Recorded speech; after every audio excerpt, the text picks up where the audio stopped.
Et mon cœur bouillonne d'amour pour toi. Tu es mon Yahweh.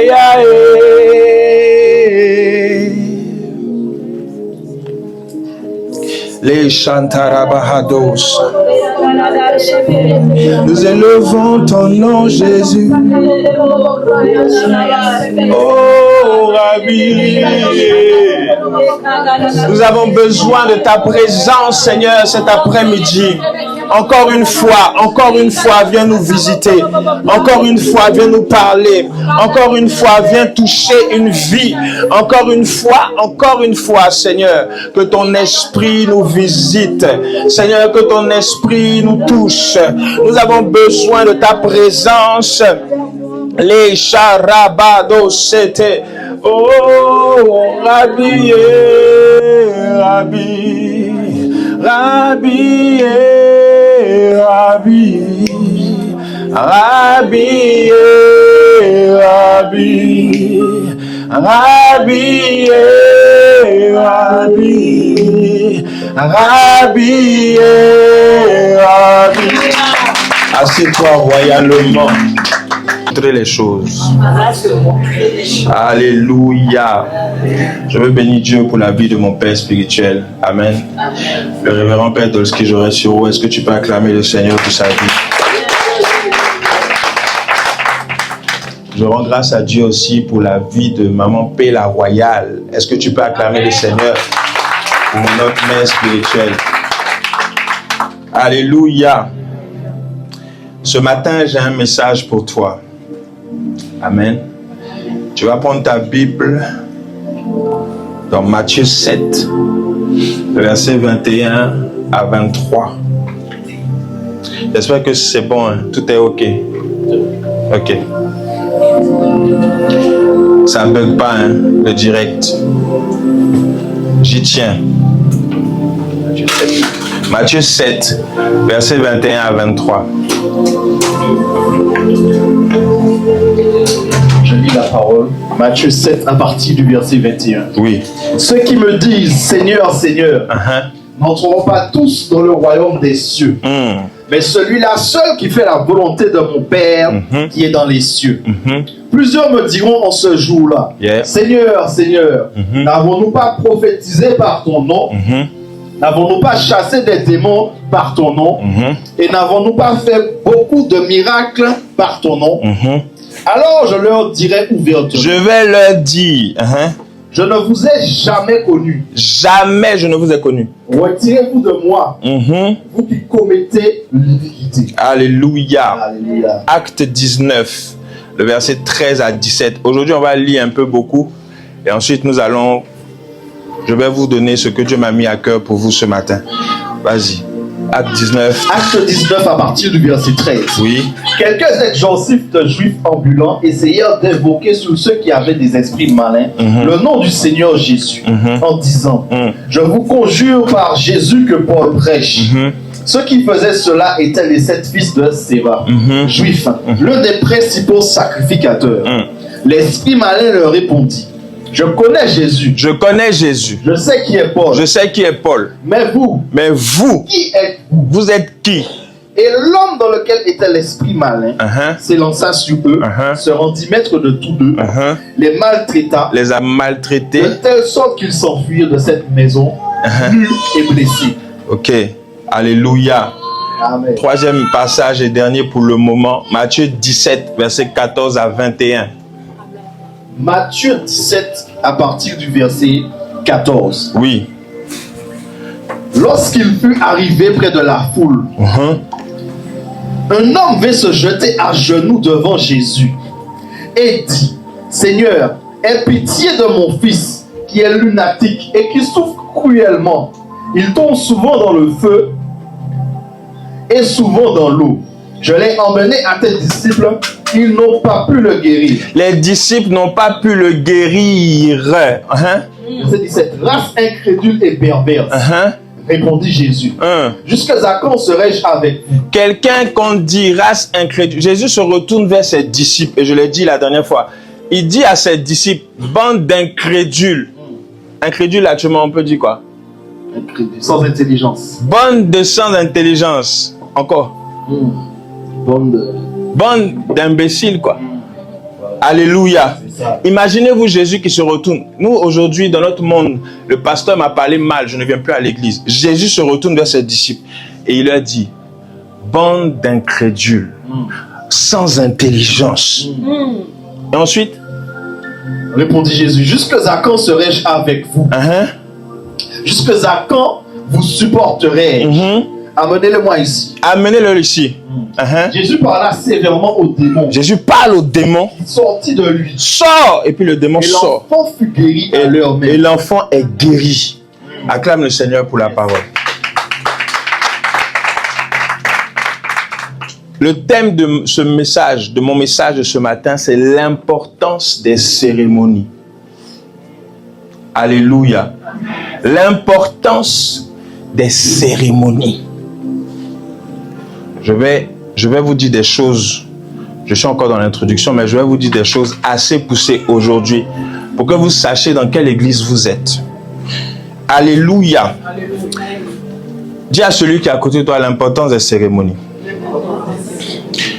Voici deux histoires. La première histoire, on nous parle d'un Jésus qui ne connaît pas des gens qui vont prier, qui vont prophétiser, qui vont faire des choses sur la terre. Un Jésus qui, au dernier jugement, pendant le jugement, il va recevoir des pasteurs, il va recevoir des prophètes, il va recevoir des fidèles, des chrétiens, et puis il va leur dire, je ne vous ai jamais de quelqu'un qui est possédé d'un démon, et de 7 exorcistes, des gens qui ont l'habitude de chasser des démons. Et là, cette fois-ci, ils vont changer leur méthode. Ils disent qu'ils vont utiliser le nom de Jésus. Donc, ils utilisent le nom de Jésus. Le démon dit, on connaît Jésus, on connaît Paul, mais vous, on ne vous connaît pas. Et il les a frappés. Une personne frappe 7 personnes, parce qu'ils étaient 7. C'est ça, non? 7 fils de Séba. Quelqu'un qui est possédé les frappe eux tous, parce que le démon ne les connaît pas. Comment se fait-il qu'il y a des personnes qui chassent des démons, et c'est ce qu'on a lu. On a chassé les démons en ton nom. On a prophétisé en ton nom.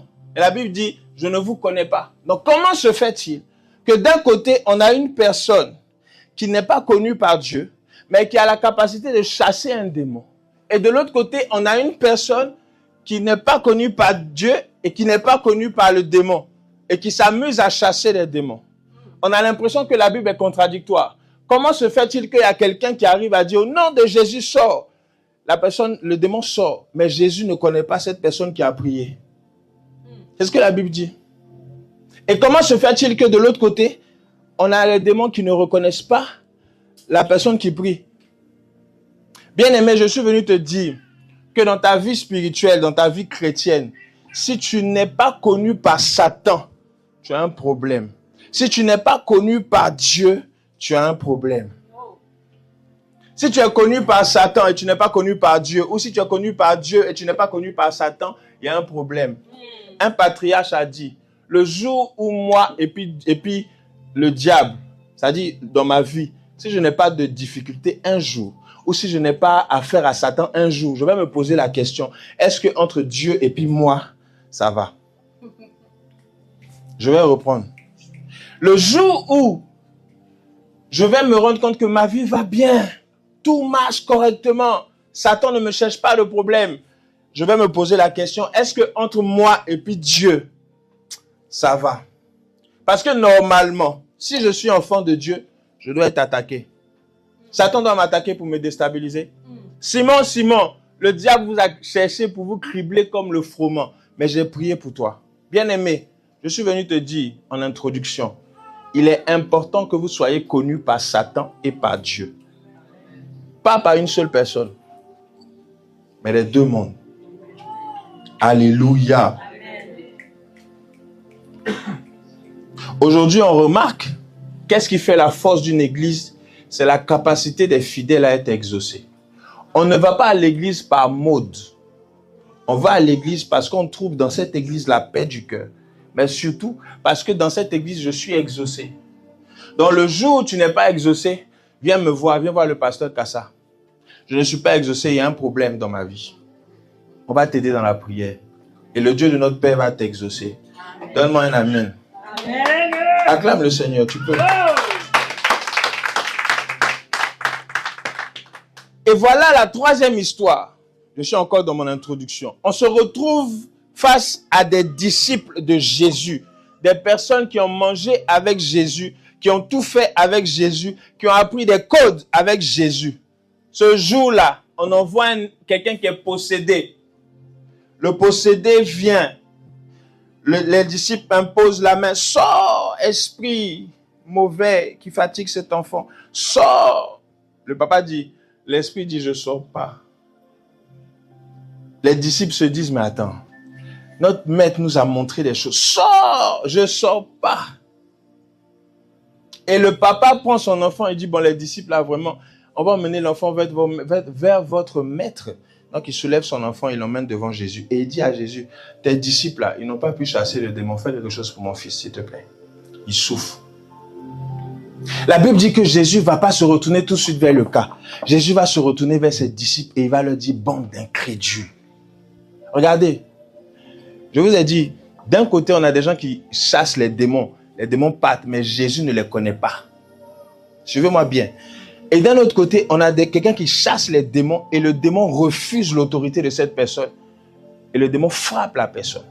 Et là, on tombe sur une histoire où les disciples n'ont pas pu chasser les démons. J'ai une question à vous poser. Est-ce que les disciples de Jésus, là, ils n'étaient pas connus par le monde des ténèbres? Jésus les connaissait, non? Puisque ce sont ses disciples. Donc Dieu les connaissait. Mais ils n'étaient pas connus par Satan. Pourquoi? Il leur manquait quelque chose. Ah, je ne sais pas si je parle à quelqu'un. Reprends le verset. Matthieu 17, 14 à 21. Les amis, je vais vous parler aujourd'hui des cérémonies. Si vous n'avez jamais été baptisé, je vais te parler de ça aujourd'hui. Matthieu 17, verset 14. Oui. Lorsqu'il fut arrivé près de la foule. Prends le verset en bas, verset 19. Alors ses disciples s'approchèrent de Jésus. Voilà ce qui se passe. Ils ont fini, ils ont vu que Jésus a chassé l'esprit. Ils vont voir le maître. Maître, explique-nous, qu'est-ce qui s'est passé là? Vas-y. Jésus et lui dirent alors les disciples s'approchèrent de Jésus et lui dirent en particulier.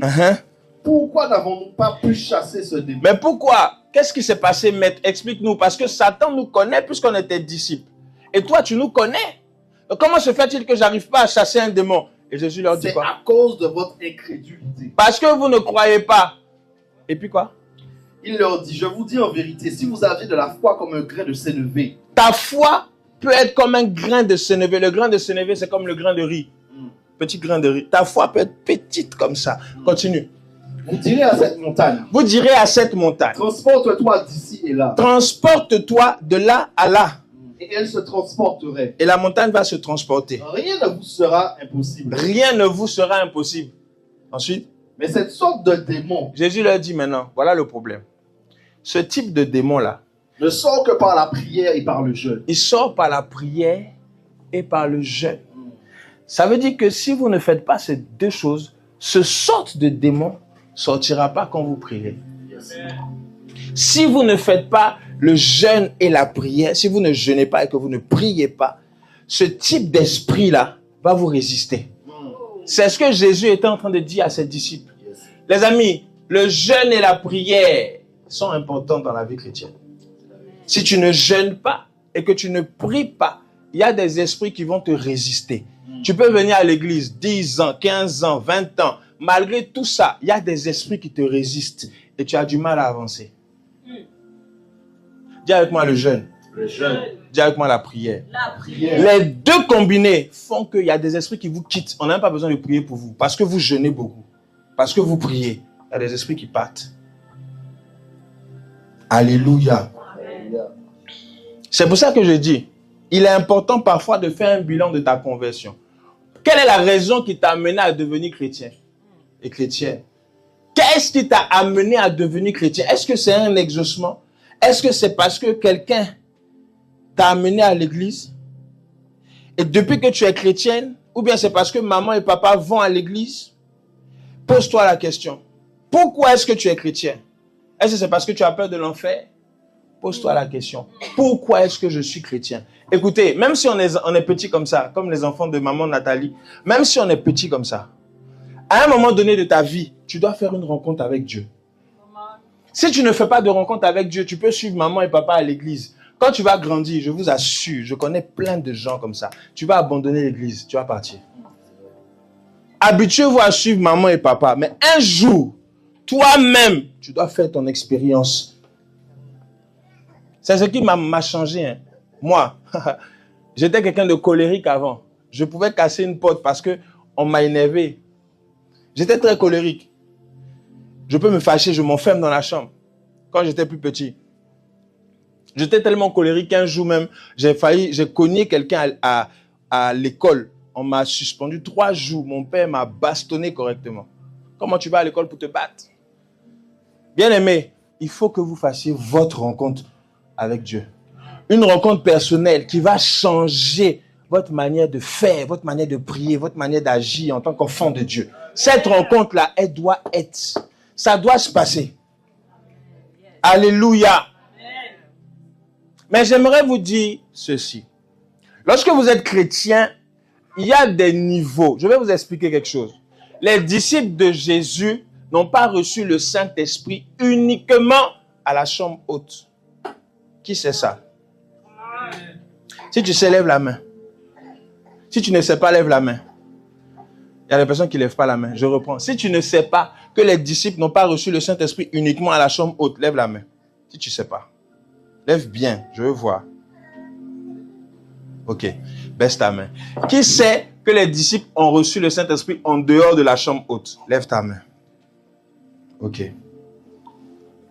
Jean 14. Les amis, tu as trouvé le verset correspondant. Je ne sais pas si c'est Jean 14 ou si c'est Jean 15. Entre les deux, à la fin. Le Saint-Esprit a été donné aux disciples. Jésus est mort et ressuscité. Il se retrouve un jour. Il rentre dans un mur. Il passe par le mur et il rencontre ses disciples. Et il leur dit que la paix soit avec vous. Et la Bible dit que ces disciples-là, il va souffler sur eux. Et il va leur dire, recevez le Saint-Esprit. Ce moment-là, c'est écrit dans la Bible. C'est quel verset? Tu as trouvé? Il a soufflé sur les disciples. Et il leur a dit, recevez le Saint-Esprit. Et il dit quelque chose après. Je vais vous prêcher un évangile aujourd'hui. Si votre vie ne change pas. Jean 20, 22. Après ces paroles. Il souffla sur eux. Quelle parole? 21. Jésus leur dit de nouveau. La paix soit avec vous. 20. Verset 20. 19. Oui, 19. Le soir de ce jour, était le premier de la semaine. Premier jour de la semaine, lundi. Les portes du lieu où se trouvaient les disciples étaient fermées. Tout était fermé. À cause de la crainte qu'il avait des Juifs. Parce que les Juifs disaient, les disciples là, ils vont nous faire croire que Jésus est ressuscité. Fermez les portes. Donc, ils ont fermé les portes.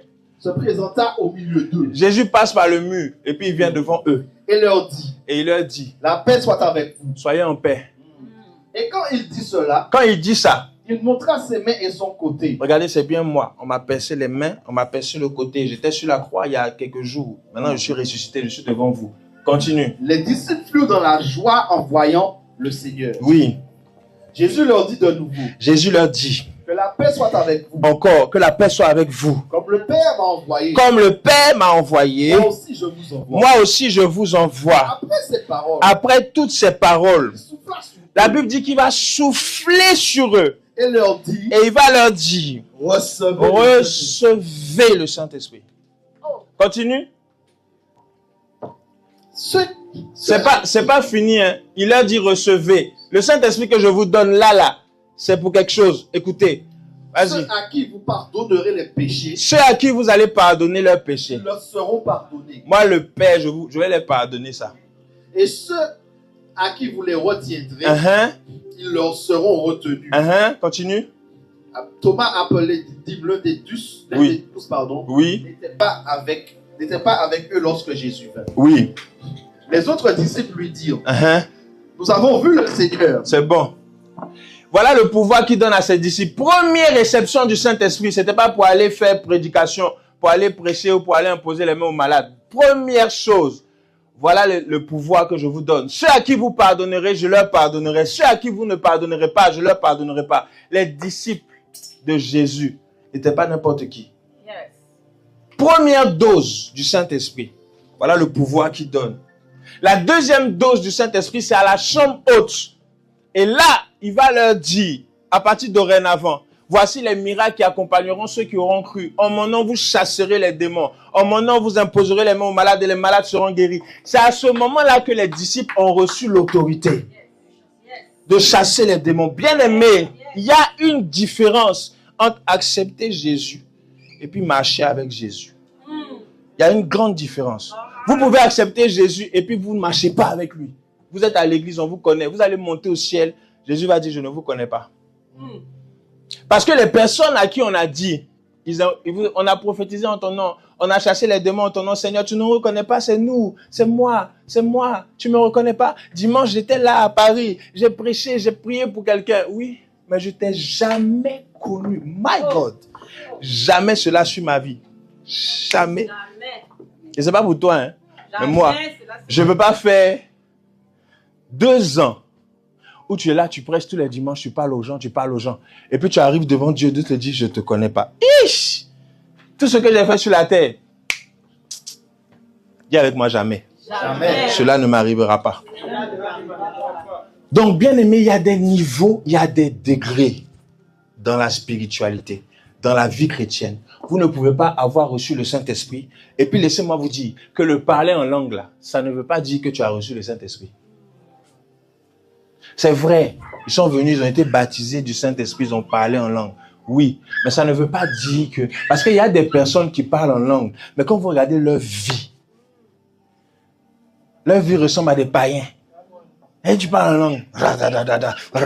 Dangereux dans la prière. 6 heures de prière, mais quand il marche, tu as l'impression qu'il marche comme un païen. Parce qu'il ne vit pas ce qu'il prie. Alléluia. Dis avec moi niveau. Degré. Prends avec moi 1 Corinthiens 3, verset 2. Je suis parti comme ça. J'ai 20 minutes. Je vais accélérer, mais je veux que le lecteur soit actif avec moi. 1 Corinthiens 3, verset 2. Verset 2. Oui. Je vous ai donné du lait. Je vous ai donné du lait. Non de la nourriture solide. Et non de la nourriture solide. Car vous ne pouviez pas la supporter. Paul dit qu'il a donné du lait à ses disciples, à ses brebis, parce qu'il sait que si je vous donne la nourriture solide, vous n'allez pas pouvoir la supporter. Pourquoi? Car vous ne la supporterez même pas à présent, parce que vous êtes encore charnel. Vous êtes encore charnel. Continue. Rapidement. En effet, oui. Puisqu'il y a parmi vous de la jalousie, les disputes, n'êtes-vous pas charnel et ne marchez-vous pas selon les ordres? Voilà les caractéristiques de quelqu'un qui est charnel. Jalousie, dispute, et puis autre chose encore. Il y a plein de choses par rapport à la chair. Mais je vais m'arrêter là. Bien aimé, il y a le lait et puis il y a la nourriture solide. Prépare Hébreux 5, 14. Il y a le lait et puis il y a la nourriture solide. Si vous avez que du lait, je vais vous dire c'est quoi le lait. Et aujourd'hui, je vais vous parler d'une nourriture solide. Alléluia. Amen. Souvenez-vous, je vous ai dit ici les dimanches, parfois, Pasteur Kassé et moi, nous sommes là pour vous aider à shifter. La Bible dit que Dieu a dit qu'il a donné à l'église les apôtres, les prophètes, les évangélistes, les docteurs et les pasteurs dans un but pour perfectionner le chrétien que tu es. Donc moi, mon objectif, quand je te prêche, c'est pas pour me montrer. C'est pour que tu sois perfectionné. Yes. Donc c'est pour que tu arrives à un statut où tu arrives à te débrouiller seul. Amen. Amen. Donc, Hébreux 5, verset 14. Oui. Mais la nourriture solide est pour les hommes faits. La nourriture solide, c'est pour des hommes faits. Sauf ceux dont le jugement est exercé. À la MRI, on est béni parce que nous, on sait, les pasteurs et notre père spirituel nous a appris ça.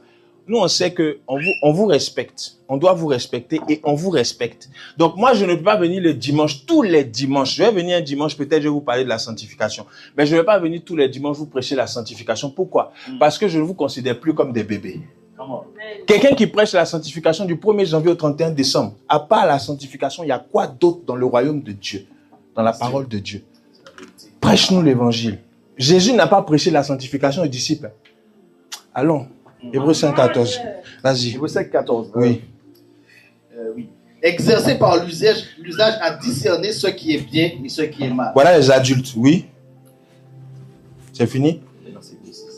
Oui, vas-y. Hébreux 6, verset 1. Oui. C'est pourquoi, laissant les éléments de la parole de Christ. Les éléments de la parole de Christ. Hébreux, c'est quelle version? Parole de vie. Prends parole de vie. Les amis, je vais vous emmener à un niveau aujourd'hui. Dis avec moi les cérémonies. Jésus n'a pas laissé les cérémonies. Et je vais vous le prouver bibliquement. Jésus n'a pas arrêté de faire des cérémonies. Quand on fait les rituels, on fait des cérémonies, on dit non, ça appartient au diable. Pourquoi est-ce que vous voulez nous prêcher un évangile simple, un évangile compliqué? Prêchez-nous un évangile simple. Je vais attaquer cet esprit. Vous savez, hein, Satan n'est pas simple.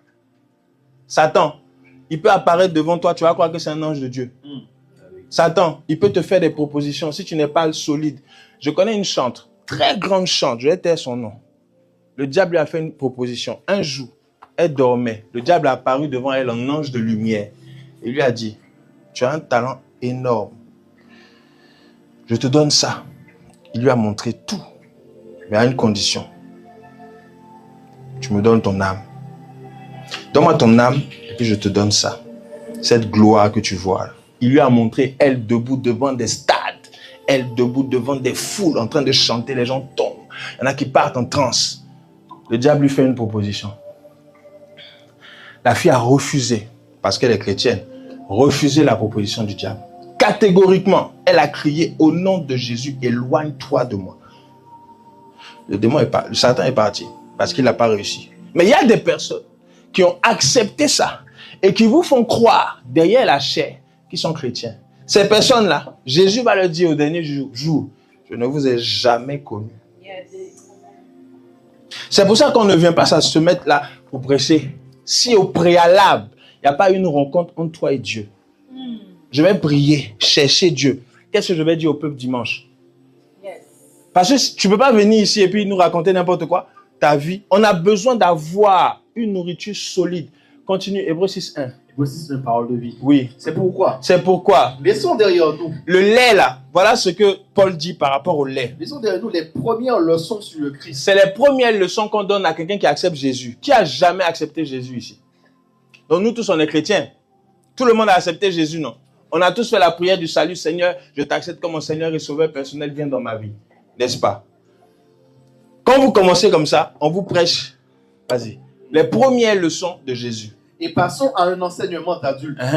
Ne revenons pas à ce qui fait la base de cet enseignement. Oui. C'est-à-dire, oui, l'abandon des actions qui conduisent à la mort. Voilà, l'abandon des actions qui conduisent à la mort, c'est le péché. Yes. La foi. La foi. Les baptêmes. Les baptêmes. L'imposition des mains. L'imposition des mains. Le réveil des morts. La résurrection. Et le jugement définitif. Et puis la fin des temps. Ce sont des messages qui sont bien, mais la Bible caractérise ces messages comme des messages, des premières leçons. Ça veut dire qu'il y a des niveaux. Vous ne pouvez pas être à la maternelle. Vous avez 40 ans, 50 ans dans une église. On vous met à la maternelle. Vous êtes toujours à la maternelle. Il faut shifter. Yes. Dis à celui qui est à côté de toi, shiftons. On doit grandir. Et vous savez, les enseignements d'adultes, là, il y en a plein comme ça. Plein. Si on vous... Papa, notre père spirituel nous enseigne ça. Si on commence à vous parler de ça, vous allez fuir. Parce qu'il y a des enseignements sérieux. Ça fait peur. Je vais vous expliquer quelque chose me concernant personnellement. Quand j'ai rencontré mon père spirituel, le jour où il a commencé à nous donner des enseignements un peu compliqués, je me suis remis en question. Est-ce que cet homme-là est de Dieu? Je suis allé prier. Faites pas cette erreur. Vous suivez un homme de Dieu. L'homme de Dieu vous enseigne quelque chose. Et puis vous doutez de lui. C'est plus la peine de le suivre. Le jour où j'ai prié, Seigneur, regarde-moi ça. Je n'ai jamais entendu ça. Est-ce que cela vient de toi? Et puis j'ai vu une vision. Je ne vais pas vous dire la vision. Mais quand j'ai vu cette vision, c'était clair dans mon esprit. J'ai dit, je suis au bon endroit. Quand j'ai fini avec mon père spirituel, je vais maintenant à l'église où j'étais avant. Le dimanche qui a suivi, quand je vais à l'église, je dors. Le gars prêche. Le pasteur de là-bas prêche. Je suis là, je somnole. Ça dit que je suis arrivé à un niveau où il y a des enseignements qui me font dormir. C'est grave. Si ça vous arrive, quittez là, changez d'église. Vous ne pouvez pas. Non, vous ne pouvez pas. Si on vous enseigne des choses, vous allez fuir. Mais je vais commencer aujourd'hui un peu. On peut avancer? Yes. Donne-moi un come on. Come on. Alléluia. Alléluia. Marc 14, verset 53. Le temps file, hein? Waouh. Marc 14, verset 53. Regardez cette histoire. Ils amenèrent Jésus, c'est le souverain sacrificateur. Jésus a été arrêté. On l'amène, c'est Pilate. Oui. Où s'assemblèrent tous les principaux sacrificateurs Oui. et les anciens et les scribes. Oui. Pierre le suivit de loin. Voilà Pierre, le disciple à qui on a dit, je te donne les clés de l'église. Regardez comment il réagit. Jusqu'à l'intérieur de la cour du sacrificateur. Uh-huh. Il s'assit avec les serviteurs Uh-huh. et se réchauffe près du feu. La Bible fait une précision. Pierre était à côté du feu et il se réchauffe. Yes. Quand vous lisez la Bible, que vous avez une précision de ce genre, arrêtez-vous un instant, surlignez ça et puis continuez la lecture. Vas-y. 55. Les principaux sacrificateurs de tous les Sadducéens cherchaient un témoignage contre Jésus. C'est bon. Verset 55, c'est ça? Va au verset 66. Verset 66. Oui. Pendant que Pierre était en bas dans la cour, Uh-huh. il vint une des servantes du souverain sacrificateur. Uh-huh. Voyant Pierre se chauffer, Oui. elle le regarda et lui dit, On précise, hein? Pierre était au bord du feu. se chauffer. Elle regarde. Et Et Pierre, lui dit, Uh-huh. toi aussi, toi tu aussi, étais avec Jésus de tu n'étais pas avec le gars qu'on veut crucifier là? Il le nia en disant, Moi, je ne sais pas, je ne connais pas le gars je là. ne comprends pas ce que tu veux dire. Je ne le connais pas. Puis, il sortit pour aller dans les vestibules. Les amis, Pierre est devant le feu et il renie Jésus. Mm. Une fois. Et le coq chanta. Le coq va chanter. Non, attends. 3 fois il est déjà passé? C'est la dernière, c'est ça? C'est la dernière fois. Vous savez que Pierre a renié Jésus 3 fois. Il était devant le feu. Maintenant, continue là. Tu t'es arrêté au verset? Verset 68. Oui. Il le nia en disant, je ne sais pas, je ne comprends pas ce que tu Je veux ne le dire. connais pas. Verset Puis il 69. sortit pour aller dans le vestibule. Uh-huh. La Le servante- coq. Le coq chanta. Oui. Et le coq chanta. Le coq chanta. Uh-huh. La servante l'ayant vu, Le coq va chanter. Voilà le verset. Si on vous demande pourquoi vous avez un coq noir, dites aux gens, c'est parce que Paul a été rappelé par le coq. Pierre a été rappelé par le coq qu'il allait renier Jésus. Et ça l'a poussé à aller se repentir. Donc ce coq-là, c'est un coq du réveil. C'est lui qui annonce le réveil de la conscience des hommes. yes. Dites ça aux gens.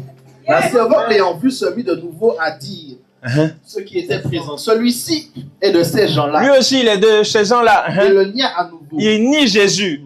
Peu après, Uh-huh. ceux qui étaient présents diront encore à Pierre, Oui, certainement tu es dans ces gens-là, Oui. car tu es galiléen. oui. Alors il commença à faire des imprécations et à Je jurer. jure. Pierre, oh là là. Comme vous parlez. Devant Dieu, il a juré. Je ne connais pas le gars là. Je ne le connais pas. Hein. Je ne connais pas. Je jure. Wallahi, billahi, talahi. Je ne connais pas. C'est ce qu'il a fait. Yes. Il a dit quoi? Je ne connais pas cet homme. Uh-huh. Aussitôt, pour la seconde fois, le coq chanta. Seconde fois. Et Pierre se souvient de la parole que Jésus avait dite. En même Avant temps. que le coq chante, En même 2 temps. fois tu me renieras, 3 fois tu Et, me renieras. et il a fait quoi? Et tu me renieras 3 fois. Uh-huh. Et il réfléchit, il pleurait. Il commence à réfléchir et il pleure. Parce qu'il s'est souvenu de ce qu'il a fait. Yes. Maintenant, va au verset de Jean 21. Regardez. Vous connaissez, il y a ce qu'on appelle le rachat. Je vous explique. Lorsque vous faites quelque chose ou que vous commettez un péché, en tant que chrétien, il y a ce qu'on appelle le rachat. Il y a des personnes qui disent, non, Jésus a tout accompli à la croix, on n'a plus besoin de se racheter. Écoutez bien ça. Lorsque Pierre va renier Jésus, il se trouvait devant quoi? Devant le feu. Jésus est mort. À la suite de ça, il est ressuscité. Et maintenant, j'ai dit quoi? Jean 21. Oui, Jean 21, vas-y, verset 1. Après cela, Jésus se montra encore aux disciples sur le bord de la mer de Tibériade. Uh-huh. Et voici de quelle manière il se montra. Ok, maintenant descends au verset 4. Dès le matin, Oui, le matin étant venu, Jésus se trouva sur le rivage. il se trouve devant l'eau. Mais les disciples ne savaient pas que c'était Jésus. Il ne le reconnaît pas. Jésus leur dit, Jésus va leur dire, enfant, enfant. avez-vous rien mangé? Mhm, Il leur répondit non. mhm, Il leur dit, jetez vos filets du côté droit de la barque, et Uh-huh. vous verrez. Et ils jetèrent donc, et ils ne pouvaient rien tirer à cause de la quantité de poissons. Il ne pouvait plus le retirer. Parce que c'était trop grand ce qu'ils ont pêché, ce qu'ils ont pris comme poisson. Alors le disciple que Jésus aimait dit à Pierre, c'est le Seigneur qui est là, hein? C'est le Seigneur. Et Simon-Pierre, dès qu'il eut entendu ça, que c'était le Seigneur, mit son vêtement et sa ceinture. Ça veut dire qu'il était nu. La Bible dit qu'il était nu et il se jeta dans la mer. Ok, maintenant, prends le verset 9. Lorsqu'il fut descendu à terre, il vit là du charbon allumé. La Bible a précisé. Charbon allumé. Du poisson dessus et du pain. Jésus était en train de braiser un poisson. Continue. Jésus leur dit, apportez des poissons oui. que vous venez de prendre. Oui. Simon-Pierre monta dans la barque et tira à terre le filet plein d'une cinquantaine de poissons. Et quoiqu'il en eût tant, le filet ne se rompit point. Verset 13. Jésus s'approcha, prit le pain et leur donna. Jésus prend le pain, le même Jésus qui est ressuscité là, c'est lui qui est là, ressuscité. Il prend le pain, il leur donne. Ensuite. C'était déjà la 3e fois que Jésus se montrait à ses disciples depuis qu'il était ressuscité des morts. De vous à moi. De vous à moi. Quelqu'un qui est mort. La personne est morte. Ne jouez pas avec Jésus.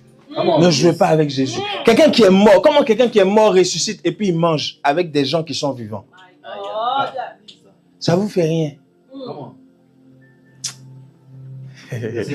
Vas-y. Après qu'ils eurent mangé, oui. Jésus dit à Pierre. Simon, fils de Jonas. Il y a le feu. Hein? Le charbon est allumé. Il y a du feu. Vas-y. M'aimes-tu? Est-ce que tu m'aimes? Plus que ceux qui m'aiment ici. Oui, vas-y, accélère. Il lui a dit, oui Seigneur, tu sais que je t'aime. Jésus dit, paie mes brebis. Jésus dit, paie mes brebis. Paie mes brebis. Il lui dit une seconde fois, Simon, fils de Jonas, m'aimes-tu? Pierre répondit, oui Seigneur, tu sais que je t'aime. Jésus lui dit, paie mes brebis. 2 fois. Il lui dit pour la 3e fois. Simon, fils de Jonas, m'aimes-tu? Pierre fut attristé de ce qu'il lui avait dit pour la 3e fois, m'aimes-tu? Et il répondit, Seigneur, tu sais toutes choses, tu sais que je t'aime.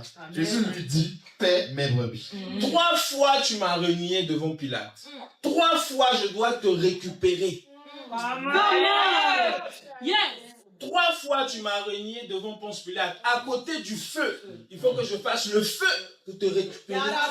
Bien aimé, la vie chrétienne, si vous avez des problèmes, dites-vous bien que quelqu'un a parlé contre vous. Ça veut dire qu'il faut qu'une autre personne parle aussi.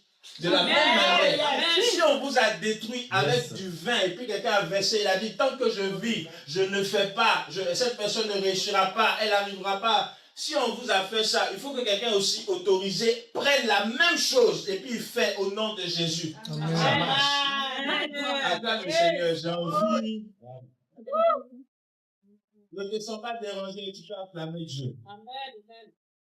La Bible est un parchemin. Vous ne pouvez pas lire la Bible simplement. 3 fois, le gars a renié Jésus à côté du feu. Jésus fait la même réplique, mais il met en scène, il fait une mise en scène pour récupérer Simon-Pierre. À partir de là, Jésus a su que Simon et lui, c'est fini. Il a racheté. Un rachat. Et on me dit qu'on ne peut plus racheter les gens. Jésus a tout accompli à la croix. Oui, Jésus a tout accompli à la croix, mais je souffre. Jésus a tout accompli à la croix, mon mari m'a quitté. Jésus a tout accompli à la croix, mais j'arrive pas à avoir un enfant. Jésus a tout accompli à la croix, mais j'arrive pas à avoir un travail. Je suis dans un pays étranger. Jésus a tout accompli à la croix, ok. Mais je fais comment pour mes papiers? Sérieux, on ne peut pas vivre une vie chrétienne simple. Et puis venir tous les dimanches, alléluia. J'ai vu un monsieur, il était en train de danser un dimanche, mais il a fait roulade, tout ça. Quand il finit là, il va chez lui à la maison. Son problème est toujours là. Tout ce que tu as fait là, c'est quoi? On n'enseigne plus les chrétiens. On ne montre plus aux chrétiens le véritable chemin. Les amis, si vous avez une église qui vous montre le chemin, accrochez-vous. Et puis ne dites pas, un problème aussi qu'on a les chrétiens, on veut que Dieu fasse comme nous on veut. Dieu ne fera jamais comme tu veux. Jamais. Demandez-moi, je suis le bien placé pour savoir. J'ai décidé d'ouvrir l'église à Bourges. 1 an, j'ai fait l'église à Bourges. Je reprends cet exemple pour vous dire que souvent, Jésus fait comme il veut. Il n'a pas besoin de ton avis. Maintenant, on vient à Paris, on fait l'église. Il n'y a pas de souci. Jésus fait comme il veut. Il n'a pas besoin de ton avis. Mais Seigneur, pourquoi c'est aussi loin? Pourquoi? Non, tu fais. C'est moi le maître. C'est moi qui te maîtrise. Tu fais comme moi je veux. Pas comme toi tu veux. Non, Seigneur, cette personne-là me fatigue. Ça fait des années, c'est le même truc qui me fatigue. Mon ami, c'est moi Dieu, je décide. Demandez à papa Abraham. Le seul garçon que j'ai fait avec ma femme Sarah, le seul garçon que j'ai fait avec elle, on a vieilli, elle a atteint la ménopause. Le seul garçon, tu me dis non, on mène-le au sacrifice. Tue ton enfant pour moi.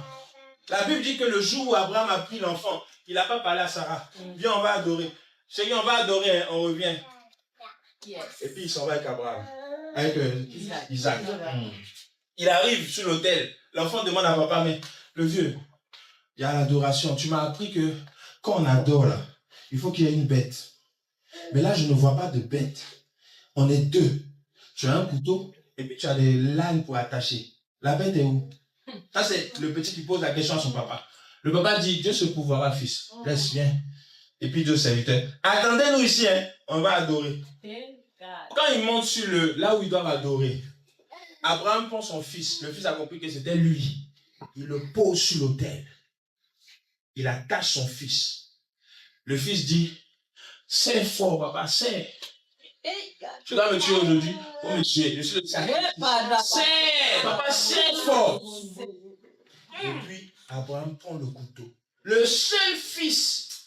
Demandez-lui. Dieu, souvent, il fait comme il veut. Il ne te demande pas ton avis. Le seul fils que tu as, il prend le couteau, il met là. Au moment où il veut faire le premier geste, un ange apparaît. Il dit, stop, Abraham, aujourd'hui, my God, aujourd'hui, je sais que tu crains Dieu. Ça veut dire que depuis là, je ne le craignais pas. Vous blaguez avec Dieu. Depuis, je ne le connais pas. Je ne te craignais pas. Oui, tu ne me craignais pas. C'est quand j'ai vu que tu vas tuer ton fils à cause de moi. Celui que tu aimes tant. Le seul fils que tu as. C'est là que je sais que tu me crains. Il y a des situations dans lesquelles Dieu nous fait passer. C'est pour un but. Pour t'emmener à un autre niveau. Amen. Donc, la situation dans laquelle tu es, depuis ça tourne. Tu as rencontré papa, tu as fait des réceptions, tu as fait des actions prophétiques. Ne t'arrête pas. Continue. Continue. Le jour où Dieu va voir que tu persévères, là, il va te répondre. Yes. Je parle à quelqu'un. Amen. Avance, papa. Dis avec moi le lait. Le lait. Dis avec moi la nourriture solide. Ces deux choses-là. Vous avez le lait au début. Mais quand on vous donne la nourriture solide, une chose fait partie de la nourriture solide. Dis avec moi les cérémonies. Les cérémonies. J'ai tellement de choses à vous dire. On va y arriver. Donc le rachat. C'est une cérémonie. Hein. Pensez pas qu'ils sont allés manger poisson et puis pain, c'est fini. C'est une cérémonie que Jésus a mis en place. Une mise en scène. C'est pour ça que lorsqu'un noin te donne du pain ou de l'eau ou quelque chose qu'il a bu, qui te donne, bien aimé, il t'a transmis une onction, il t'a transmis un ange. Demandez au pasteur Kassa. Quand notre père spirituel nous donne là à manger, on s'empresse de prendre. Hein. Ah oui, oui. Ah, les entités qui sont dedans, ah, oui, oui. ne jouez pas. Comment? Alléluia. Amen. On va aller maintenant dans la parole de Dieu. Je vais continuer. Jean 13. Je suis presque à la fin. Jean chapitre 13. La Bible est un parchemin qu'il faut décoder, les amis, avec l'aide du Saint-Esprit. Amen. Jean 13, on va pas lire tout, hein. Commence au verset 2. Jean 13, verset 2. Pendant le souper, lorsque le diable avait déjà inspiré au cœur de Judas Iscariote, fils de Simon, le dessein de le livrer, Jésus, qui savait que le Père avait remis toutes choses entre ses mains, qu'il était venu de Dieu et qu'il s'en allait à Dieu, se leva de la table, ôta ses vêtements. Jésus se lève. Regardez ce qu'il fait. Il prend son vêtement, oui. Et prit un linge. Il prend son vêtement, il prend un linge. Oui. Dont il se ceignit. Mets ça sur tes reins. Je peux faire. Vous m'autorisez? Je vais faire comme Jésus. Laissez-moi faire comme Jésus. Je ne sais pas pourquoi j'ai enlevé la veste, mais Dieu sait pourquoi. C'était pour ça. Alléluia. Donc, Alléluia. il serre son vêtement. Et puis après, Il vint donc à Simon-Pierre. il vient à Simon. Ensuite, il versa de l'eau dans un bassin. Il prend un bassin, il verse l'eau. Il se mit, il s'assoit. Et il se mit à laver les pieds des disciples. Il va laver leurs pieds. Et les essuyer avec le linge dont il était saint. Jésus va laver les pieds des disciples. Et il va prendre le même linge là. Il va essuyer leurs pieds.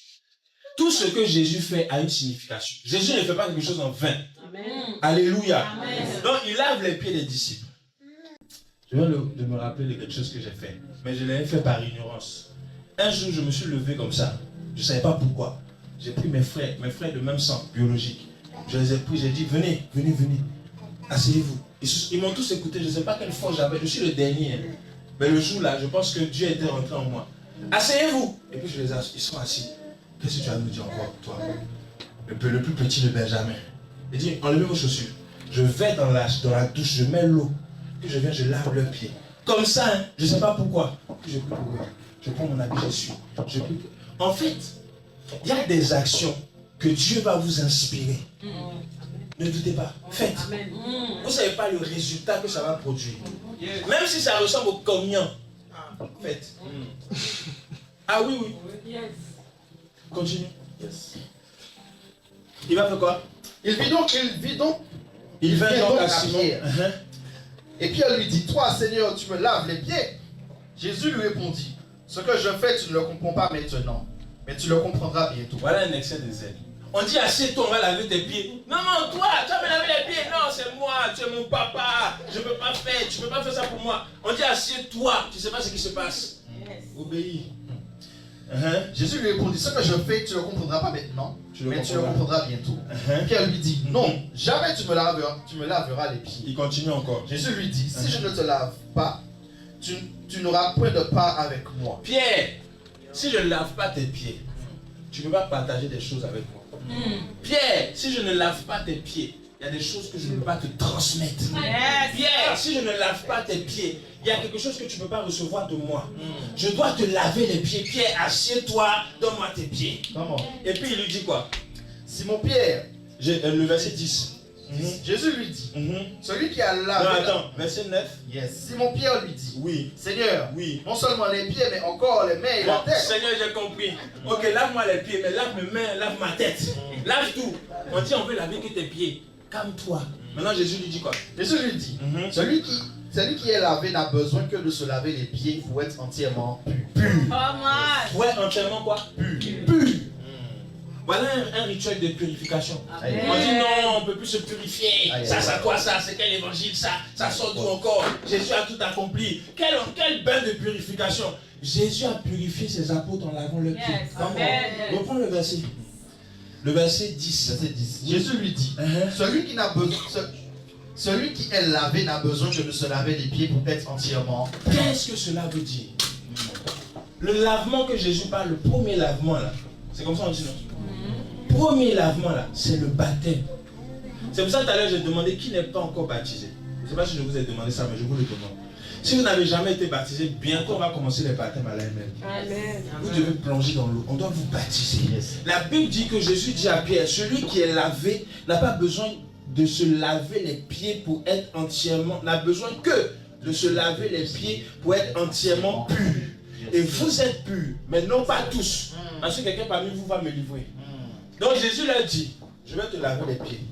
Voilà bain de purification. Jésus, il fait bain de purification à ses disciples. Nous, quand on vous dit, purifiez-vous, prenez l'hysope, prenez l'eau, prenez le vin, l'huile, vous mettez dans un seau, vous vous lavez. Ah, ça sort d'où ça encore? C'est quelle histoire de purification? Les amis, c'est biblique. La purification est biblique. Le bain de purification est biblique. Alléluia. Amen. Dis avec moi les cérémonies. La cérémonie. Je peux vous donner une autre cérémonie? Amen. Donne-moi un camon. Amen. 2 Rois 2, versets 19 à 22. Pendant que le pasteur cherche, je vais vous expliquer, je vais vous raconter l'histoire du fou de Gadara. Jésus tombe face au fou de Gadara. La Bible dit que Jésus était en train de venir avec ses disciples. Il sort de la barque dans un territoire qu'on appelle Gadara. Il sort de là. Il y a un fou qui arrive vers lui, en courant. Et puis il court, il vient, il se jette devant Jésus et il dit, ne nous tourmente pas. Et la Bible dit que Jésus était en train de lui dire, de dire au démon, sors de ce corps.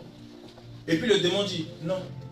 Jésus prie pour quelqu'un, le Jésus qu'on connaît là, il prie pour quelqu'un, la personne refuse de sortir. La personne discute avec Jésus et puis il dit à Jésus, emmène-nous dans les ports là. La Bible dit que Jésus a accepté la prière des démons qui demandaient d'aller dans les ports. Et puis nous, quand on prie, il ne nous entend pas. Pourtant les démons là, il a exaucé leur prière. Il y a un problème. Il y a un problème. Il y a un problème. Un démon vient, on prie pour le démon, il parle le démon. Les disciples m'ont dit, le vieux a tapé poteau aujourd'hui. Le gars, il est en train de prier contre un démon, il n'arrive même pas à chasser. Alors que juste avant, il a prié pour un petit qui avait un problème. Il a dit, sors. Et puis il nous a traité d'imbéciles. Alléluia. Amen. Mais lui-même, il est en train de taper poteau devant un fou. La Bible dit que Jésus était en train de dire au fou, à l'esprit sort. L'esprit négocie avec Jésus. Maintenant, le plus intelligent, Pierre, il était à côté des disciples et il dit, regardez bien ce qu'il est en train de faire. Il est en train de nous enseigner une autre façon de chasser un démon. Amen. Donc, il n'y a pas seulement sort, il y a aussi le transfert. Yes. Parce que les démons venaient de quelque part. Il fallait les ramener quelque part dans l'eau. Les amis, la vie chrétienne, vous ne pouvez pas vous arrêter simplement au nom de Jésus, au nom de Jésus. Tu as dit le nom de Jésus combien de fois? Combien de fois tu as eu des résultats? À un moment donné, Jésus est en toi. Fâche-toi. Yes. La Bible dit dans le psaume que Dieu, dans le ciel, il a une coupe. À l'intérieur, il y a du vin, une liqueur, tout ça. S'il y a du vin au ciel, pourquoi est-ce que sur la terre, on n'a pas le droit au vin? De prendre le vin pour verser. Pourquoi? Pourquoi? Oh. Si quelqu'un vous a appris le vin à verser, à parler comme toi, et qu'aujourd'hui tu tournes en rond, toi aussi, prends le vin au nom de Jésus. Verse. Tu n'as pas besoin qu'on te pose les mains, tout ça. Quelqu'un a parlé comme toi. Seigneur, toutes les personnes qui ont parlé contre moi, je me lève aujourd'hui. La Bible dit, faites par l'esprit toutes sortes de prières. Ça veut dire que quelle que soit la façon de prier, mon ami, à partir du moment où tu as vu Dieu faire, tu es capable de faire. Parce que Dieu habite en toi. Yes. Prends le vin, prends la carte de la France, prends ta vie, prends ta terre, mets ça devant, prends le vin, verse et puis parle. Toi-même tu peux le faire. N'attends pas que l'homme de Dieu vienne te voir ou ait une révélation sur toi. Toi-même prends les choses en main. Amen. Je suis enfant de Dieu. Jésus en moi. Quand vous faites ça, Satan a peur de vous. Yes. Je vous assure, quand tu connais ça, Satan ne peut plus t'attraper. Quand il te voit faire des choses comme ça, parce qu'il va se dire que tu as appris ça quelque part. Ta façon de prier a changé. C'est bizarre. Et ce qu'il va faire, c'est qu'il va t'emmener des personnes de ta famille qui vont te dire, ce que tu fais là, c'est le diable. C'est le diable qui fait ça. Toi, il faut rester là. Tu es dans les choses du diable. On dit non, elle mérite avec le coq noir, comme ça. Un coq noir. On dit les féticheurs. Ça, c'est une église de féticheurs. Mon ami, ok. Demain, on va voir qui a eu les résultats. Fais tes actions. Alléluia. Est-ce que le message te fait du bien? Calme, Seigneur.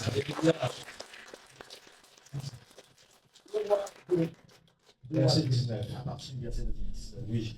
Les gens de la ville dirent à Élisée, Les gens viennent voir Élisée.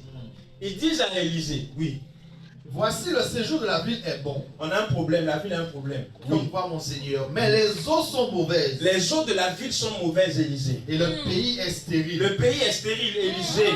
Il dit, Ah, apportez-moi un plat neuf. Élisée dit, on dit non, Élisée, qu'est-ce que tu veux faire? Il dit non, apportez-moi un plat neuf. Et Oui, mettez-y du sel. mettez le sel dedans. Et on le lui apportait. Élisée ne fait pas, Seigneur, Dieu d'Abraham, d'Isaac et de Jacob, Dieu de mes pères, en toi le souffle de vie tu m'as donné. Tu es le Dieu suprême au-dessus de... Élisée ne fait pas toutes ces longues prières. Il dit, apportez-moi un plat neuf. Yes. Oui. Il alla vers la source des eaux Avec du sel dedans, il va vers la source. Oui. et il jeta du sel Il verse le sel. et il dit, Et il dit, ainsi parle l'Éternel. maintenant c'est lui-même qui parle. Il dit pas Dieu. Hein. Il jette le sel et puis il dit quoi? Ainsi parle l'Éternel. Ainsi parle l'Éternel. J'assainis ces eaux. Il n'en proviendra plus ni mort ni stérilité. Plus ni mort ni stérilité. Il verse. Et les eaux furent assainies La Bible dit que le problème de la ville était résolu. jusqu'à ce jour. Jusqu'à aujourd'hui. Amen. Parce que Élisée a fait ce qu'on appelle la science de Dieu. Ecclésiaste 2, verset 26. Quand Ézéchiel, pardon, non, Ecclésiaste 2, 26, il verse le sel à la source. Le problème souvent, c'est qu'on a peur d'aller à la source. On se dit que Jésus a tout accompli et on a peur d'aller à la source. Le problème que tu as là, je vais te dire, souvent, ça vient de tes parents. Ça vient de la terre où tu es né. Le problème que tu as, que tu traînes avec depuis là, souvent, ça vient de là-bas. Quand tu as fini de faire au nom de Jésus tout esprit, tout lien mauvais, je lis, je machine, tout ça, et puis le problème est toujours là, ça veut dire que ça vient de la source. Donc prends un billet d'avion. Fâche-toi. Préviens ton père spirituel ou ton pasteur. Mets le vin et l'huile sur toi. Et puis va maintenant à la source. Va prendre ta terre. Là où tu es né, ramène la terre avec toi. Je vous donne des, je suis en train de donner des trucs que le vieux nous a montré. C'est dangereux. Hein. Puis je ne vois même pas d'offrande. C'est pas grave. Je donne quand même. Ce que je vous dis, c'est fort. Hein. Donc, va à la source. Prends la terre de chez toi. Ramène ça où tu es. Dépose ça sur ton autel. Quand tu as fait cette action, tous les sorciers du village sont alertés que quelqu'un de notre sang est en train de faire quelque chose. Si on ne fait pas attention, il va nous échapper. Donc, dépose ça devant toi. Prends le vin. En fait, quand tu fais ça, tu es en transe. Tu es sous onction. Tu vas, tu fais les choses, tu ramènes la terre de chez toi. Tu déposes ça devant. Quelqu'un qui fait ça, Satan a peur de lui. Ça veut dire que là, tu as découvert un secret. Dépose ça devant toi et puis parle à la terre. Il y a des gens, on a pris le cordon ombilical de maman et le placenta. Les gens ont pris, ils ont enterré ça quelque part. Un jour, je priais pour ma soeur parce qu'elle avait un problème, ma soeur biologique. Puis Dieu m'a ouvert les yeux. J'étais petit à l'époque. Dieu m'a ouvert les yeux. J'ai vu la terre du village de mon papa. Je savais que ma soeur était née en Centrafrique, à Bangui. Mon papa est centrafricain. Donc, je vois Berberati. Puis je vois une case. Les cases de village des pays, là, du pays. Et puis je vois comme un placenta enterré sous la terre à côté d'une maison. Et sur le placenta, je vois un diplôme où on écrit Elodie, le nom de ma soeur. Donc je vois ça et je prie. Donc je dis à Dieu, Seigneur, montre-moi qu'est-ce que cela veut dire. À l'époque, je ne connaissais pas Dadi. Mais j'ai prié. J'ai fait des jeûnes même pour ça, j'ai prié. Ma soeur, elle avait un problème. Elle reprenait à chaque fois 2 fois les années. Licence 1, elle a fait 2 fois. Elle a dit, elle échoue à l'examen, elle reprend l'année tout entière. Licence 1, 2 fois. Licence 2, 2 fois. Licence 3, 2 fois. Ça, c'est ma soeur. Hein. Quand elle a fait ça, j'ai dit, non, mais il y a un problème. Comment tu fais 6 ans au lieu de 3 ans comme tout le monde? Donc, je suis rentré en jeûne pour elle. Je ne connaissais pas Dadi à l'époque. Et quand j'ai fait ça, j'ai prié. Je suis allé en jeûne, j'ai prié pour elle. Et j'ai vu cette vision. Quand j'ai vu cette vision-là, je suis allé prendre, je sais plus j'avais pris quoi, de l'eau, je sais pas quoi. Inspiré, hein. Puis j'ai versé comme ça, sur la terre. Puis j'ai parlé. Quand j'ai parlé, Master 1, elle a eu ça un coup. Yes. Elle a lui fait 2 fois. Master 1, elle a eu ça, paf. Doctorat en droit. Yes. Aujourd'hui, elle a le Master droit. Droit des affaires. Ma soeur. Est-ce que tu peux acclamer Dieu pour ça? La source du problème. Et souvent, c'est parce qu'on ne vous a pas fait de cérémonie. Bien aimé, même si tu t'es fait baptiser ailleurs, refais-toi baptiser à la mairie. Ce n'est pas un péché. Demandez à Paul. Il a rencontré des disciples de Jean-Baptiste. Eux-mêmes, ils ont dit, Paul leur a demandé qui vous a baptisé. On dit c'est Jean. Ok. Est-ce qu'il vous a parlé du Saint-Esprit? On dit non. Ils disent non. Il dit venez ici. Paul leur parle du Saint-Esprit et Paul les baptise. 2 baptêmes. C'est pas interdit. Donc je veux vous dire, bientôt on va ouvrir les classes des baptêmes. À la MRI. Vous devez être dedans. Si tu t'es fait baptiser ailleurs, refais-toi baptiser à la MRI.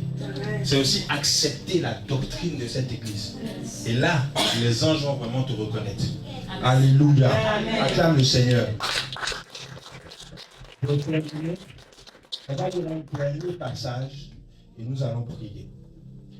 2 Rois 5. C'est mon dernier passage. Dis avec moi les cérémonies. Oui, oui, les cérémonies existent, les amis. Et vous devez les connaître. C'est un problème de partie, tu parles. Vas-y, je vais lire. 2 Rois 5. La Bible nous parle d'un chef de l'armée du roi de Syrie, Naaman. Naaman, chef de l'armée du roi de Syrie, jouissait de la faveur de son maître et d'une grande considération, car c'était par lui que l'Éternel avait délivré les Syriens. Il y a une Israélite qui était dans leur famille. Elle était domestique. Verset 3. Elle dit à sa maîtresse, « Oh, si mon Seigneur était auprès du prophète qui est en Samarie, le prophète le guérirait de sa lèpre. » Naaman alla dire à son maître, « La jeune fille que tu as amenée du pays d'Israël, elle me dit d'aller voir un prophète là-bas. » Et le roi de Syrie dit, « Mais va, rends-toi en Samarie, et j'enverrai une lettre au roi d'Israël. » Il partit prenant avec lui 10 talents. Il a pris l'argent, tout ça. Il part avec. Je vais au verset 7. Après avoir lu la lettre que le roi d'Israël déchira son vêtement. Et puis le roi d'Israël maintenant se fâche. Pourquoi est-ce que le roi de Syrie m'envoie une lettre pour me demander de guérir la fille là, de guérir la lèpre de son serviteur? Comment est-ce que je vais? Moi, je ne peux pas guérir. Le roi se fâche. Cadeau. Maintenant, verset 10. On dit, dans le verset 8, il dit, lorsque Élisée, homme de Dieu, apprit que le roi d'Israël avait déchiré ses vêtements, il envoya dire au roi, mais pourquoi tu déchires ton vêtement? Laisse-le venir à moi et il saura qu'il y a un prophète en Israël. Le jour où un prophète se fâche, ou pasteur Kassa ou moi, on est en transe et puis on vous dit de faire des choses, faites-le. Vous ne savez pas pourquoi. Alléluia. Amen. Vous ne savez pas pourquoi. Yes. Mais faites-le. Alléluia. Dieu est en train de me parler de toi. Otchi. Tout à l'heure, on va se voir. Je suis en train de recevoir quelque chose. Ça va changer. Ça va changer. Amen. Donc, Élisée dit, amenez-le ici. Maintenant, quand il arrive, la Bible dit au verset 9, Naaman vint avec ses chevaux et son char et il s'arrêta à la porte de la maison d'Élisée. Élisée lui fit dire par un messager, va, lave-toi. C'est-à-dire, Élisée ne se déplace pas. Élisée dit au messager, il faut dire au général qui est là, il a qu'à aller se laver. 7 fois. Dans le Jourdain. Il a le foutaise quand même. Imaginez-vous, qui connaît le chef d'état-major de la France? Son nom. Vous ne connaissez pas? Imaginez-vous que le chef d'état-major de la France arrive ici. Chef d'état-major. Et puis il me dit, je suis malade. Faites quelque chose pour moi. Prophète Kabilo, faites quelque chose pour moi parce que je suis malade. Et moi je lui dis, pasteur, il faut lui dire, la qu'à se laver à la Seine. Regardez l'état dans lequel le général se mettra. La Bible dit qu'il s'est énervé. Regardez, verset 11. Naaman fut irrité et il s'en alla en disant, voici, je me disais qu'il allait sortir vers moi. Il se présentera lui-même et il invoquera le nom de Dieu, son Dieu. Il agitera sa main sur place et guérira la lèpre. Et moi, il me dit d'aller me laver. C'est quelle histoire ça? Donc, la Bible dit que un des serviteurs, au verset 13, mais ses serviteurs s'approchaient pour lui parler et lui dit, mon père, si le prophète lui tu demandais quelque chose de difficile, ne l'aurais-tu pas fait? Combien plus dois-tu faire ce qu'il t'a dit? Lave-toi et tu seras pur. Le serviteur a parlé. Et là, il écoute. Puis c'est son serviteur. Donc moi, je dis, va te laver à la Seine. Et puis il se fâche, il s'en va. Et puis il y a un de ces petits-là qui dit, mais chef, il t'a dit juste d'aller te laver. Va te laver, on ne sait jamais. Lave-toi. Donc la Bible dit que Naaman retourna vers l'homme de Dieu. Non. On dit, il descendit alors, verset 14, et se plongea 7 fois dans le Jourdain, selon la parole de l'homme de Dieu. Et sa chair redevint comme la chair d'un jeune enfant. Et il fut pur. Voilà une action. Élisée n'a pas fait.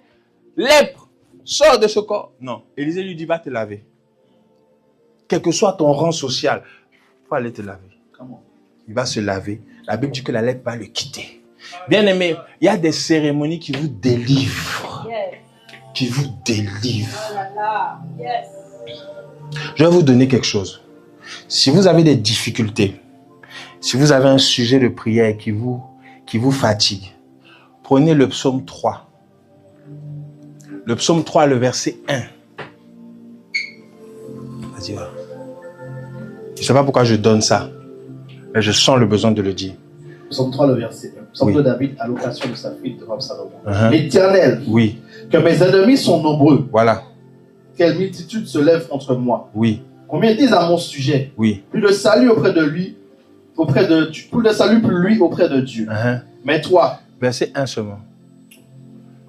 Éternel, que mes ennemis sont nombreux. quelle multitude se lève contre moi. Ce verset-là, tu le répètes. Et le verset 2, il dit quoi? Combien disent à mon sujet, plus de salut pour lui auprès de Dieu. Quand vous prenez ce psaume, que vous lisez, vous répétez plusieurs fois, jusqu'à ce qu'on arrive à pause. Il y a un endroit où c'est pause, non? Verset 2. Verset 2. Après le verset 2, vous prenez votre main, vous allez sur la terre. Mon père spirituel a donné ça ce matin. Vous vous mettez au sol, vous tapez la terre. Terre, terre, terre. Inscrit telle personne, votre ennemi, si vous connaissez son nom, en jugement devant Dieu. Ce qu'il vous doit, il n'a qu'à vous donner. Ce sont des prières, quand vous faites ça, vous ne devez pas manger la viande et le poisson. Quand vous faites ça, vous allez activer une entité qui va prendre votre dossier comme ça. Faites ça pendant 21 jours. Tu ne manges pas de viande et de poisson. Et puis tu pries comme ça. Tu tapes la terre. Tu te mets au sol. Je ne parle pas de la terre de ta maison. Hein. Je ne parle pas du sol. Je veux vraiment la terre, le sable. Frappe le sable. Descends. Les gens n'ont qu'à te regarder, on s'en fout. Chacun cherche sa délivrance. Celui qui cherche et celui qui a trouvé n'ont pas la même manière de marcher. Donc, on se met au sol, on frappe. 3 fois. Un jour, c'était l'oncle, non? Quand on allait casser la bouteille. L'oncle de ma femme, il était malade. Les gens l'ont pris. On nous a dit qu'il était malade, hein, c'est ça? Et puis, quand ils ont annoncé ça à ma soeur, à mon épouse, on allait faire une action que Daddy nous a montrée. Pour une bouteille, on a mis son nom dedans, parlé dans la bouteille. On a dit son nom, tout ça, on a écrit, mis dans la bouteille. Le gars était malade. Maintenant, j'ai dit, il y a quelqu'un qui a fait ça. J'ai dit ça à ma femme. Il faut leur dire, je sens, je ressens et je sais qu'il y a quelqu'un dans leur famille qui a fait ça. Ses parents ont dit, c'est faux. Que tout le monde est chrétien, c'est pas possible, ce que je dis. J'ai dit, ok, allons faire l'action là. On prend la bouteille, on met le nom de la personne dedans. On va à un croisement. Puis on casse la bouteille. Pendant 3 jours, la bouteille était avec nous. Hein. On a parlé dedans. Avec le nom du monsieur, sa date de naissance.